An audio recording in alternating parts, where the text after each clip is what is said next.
That may not be very popular in Washington, but it's very Maybe popular. In fact, he's the most liked and popular voter out there, according to Gallup poll, according to the Register poll. So we're happy about where we are. Okay, I know you've been a GOP operative for a long time, Rick. You've been on this show many times. You worked for Newt Gingrich in 2012.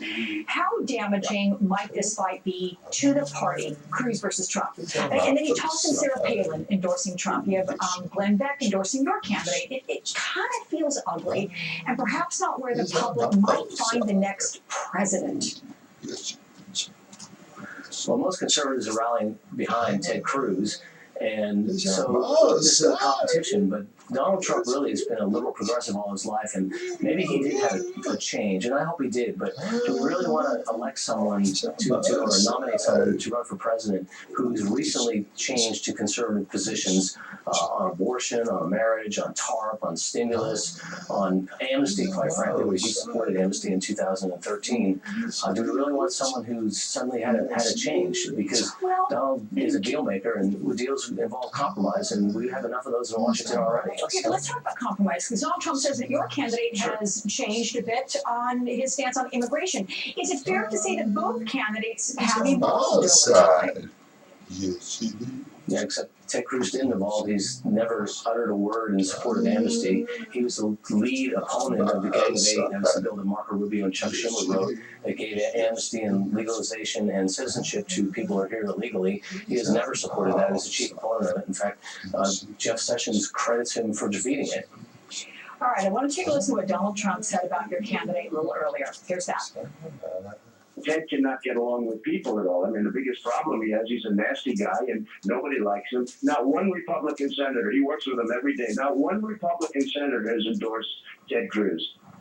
So, you know, we put that out there with, I put it out there now with a deep sigh, but what is your response?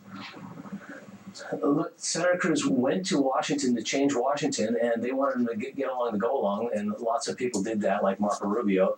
Senator Cruz refused to do that, so it's not surprising he's not liked in Washington. But as I said, he's the most liked candidate, bar none, including Democrats, according to a Gallup poll. And we see that when we're on the road. If you want someone who will change Washington, then you want to vote for Ted Cruz. If you want someone who will manage the decay, then you want Donald Trump. And it's just not true. Senator Cruz actually has deep friendships in Washington. It's just something he likes to say. It's mostly nonsense. I mean, Ted Cruz is, I'm sorry, Donald Trump, for every utterance he has in this election cycle, he has said something counter to it previously.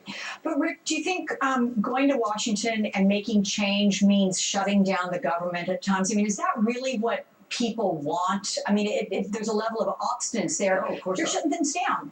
Well, your candidate's done that. No, he didn't do that. He did not lead a government shutdown. What he led was a fight to defund Obamacare, and the senators, Republicans who don't like him, is because they all campaigned on defunding Obamacare and getting rid of Obamacare. And Senator Cruz was the one who said, "I have to do what I told the voters I was going to do to defund Obamacare." That did lead, in part, to a government shutdown. Not a real one, but anyway.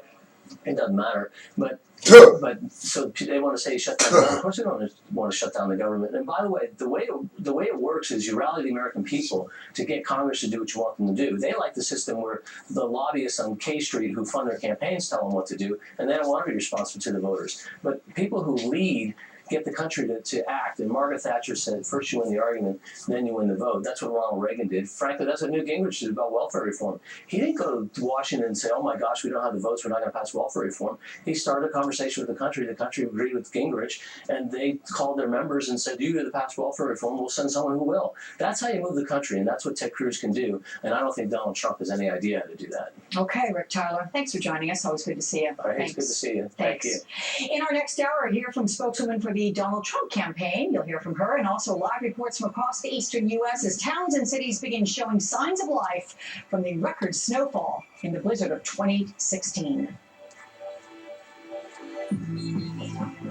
I'll be right back. Be good. Text Mom. Boys have been really good today. Send. Let's get Marcus' own cell phone. Send. Run could use an invite. Send. Message. You decide. They're your kids. Why are you guys texting Grandma?